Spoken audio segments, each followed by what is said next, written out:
Ayan. What's up mga ka-DIY? It's me again, Bert Tam, DIY TV. Welcome back to our channel. So, ayan, nakabis tayo ngayon. Kararating na natin, galing tayo sa labas. May pinuntahan tayo. So, nandito tayo sa Pajero 440 natin. Short vlog lang to. May tuturo ako sa inyo kung paano mag-maintenance at paano humaba ang battery ng mga sasakyan nyo. Pwede ito sa 2 wheels at sa 4 wheels. Okay? Tama-tama to.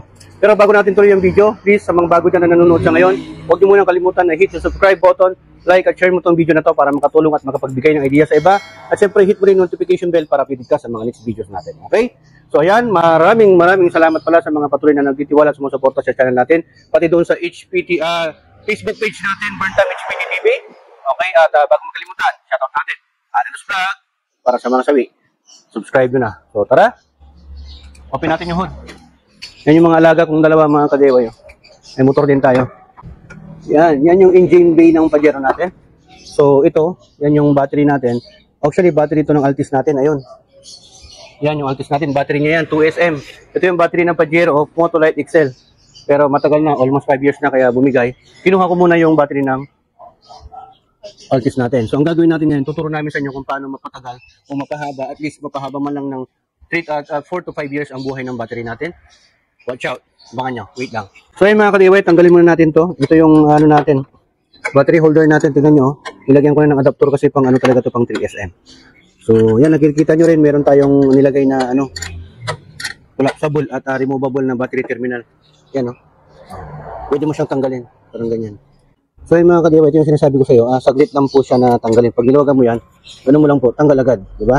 Pati itong isa. Yan o. Bili kayo ng ganito, meron yan. Check nyo yung vlog ko na ganyan. Tingnan nyo sa playlist ko. Okay? Yung unboxing natin at installation. So ito, tatanggalin natin. Yan. Lagay natin dito mga ka-DIY. So yan, we have here a Motolite Gold 21 months DIN 44L. Yan. So pang kotse po talaga to. Tinry ko lang dyan pero kaya naman yung paandarin yung Pajero natin na 4M40. So ang gagawin natin dito ay lalagyan ho natin siya ng ayan, insulator pad para hindi na-absorb ng battery natin yung init ng makina. Kasi mainit yan, tingnan nyo mga ka-DIY, ay nga lang, hindi nyo mahawakan, di ba?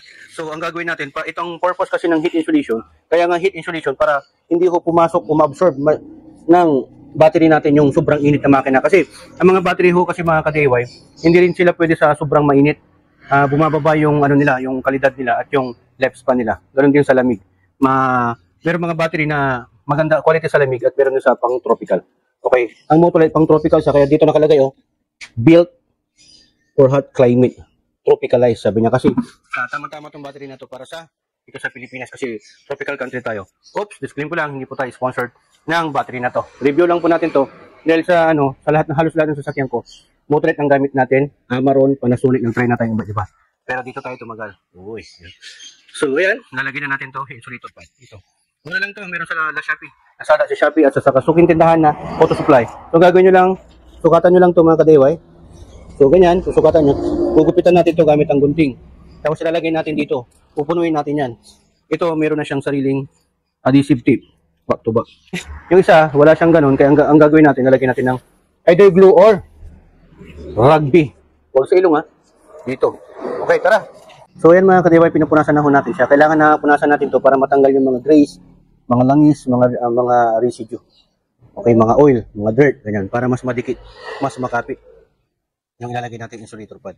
So ayan, ginugupitan natin sa desired na sukat natin. Depende po sa battery nyo kung gaano kalaki. Yan po yung size na gugupit nyo. So ayan mga ka-DIY, nilalagay na natin ng super glue. Kung wala kayong super glue, pwedeng rugby. Okay yan, so dito na sa side na to.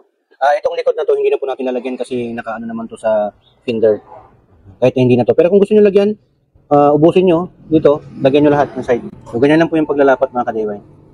Yan, patapos na ho tayo. Yan mga ka-DIY, tapos na ho natin na nilagyan. Mula dito sa harap, ayan, hanggang dito side by side. Sa likod hindi ko na nilagyan. Pero meron pa naman, kaya lang nasa likod naman na yan, kaya okay lang yan. So ayan, lagyan na ho natin. Pero lang po ang paglalagay mga ka-DIY. Yan, tapos ilagay nyo na dito. Ganun lang ho. So ayan mga ka-DIY, tignan nyo ho. Yan yung isura niya. Kaya hindi ko na ho siya nilagyan dito kasi hindi naman na ano ng makina to. Dito lang sa side by side saka dito. Okay? So, lagay muna natin yung sa paglalagay naman itong na to, terminal. Ganyan lang ho mga ka-DIY. Yan, positive. Una-una nyo po sa pagbabalik ng battery, una yung ilagay ang positive. Okay? Tapos, next natin ang ground. Okay? Yan lang ho. Yan. Ilagay mo lang ganyan, click mo lang. Oh, di ba? Ito ang maganda sa ano na to, terminal na to. Ganyan lang, baklasan lang. Wala na yung mga na ano natin ng bolt or nut. Di ba? So, try natin na panda rin. One click, oh. Di ba?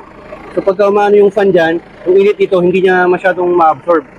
So, yan mga ka-DIY, tapos na ho natin nalagyan ng insulator pad or heat insulator tong battery natin na 2SM.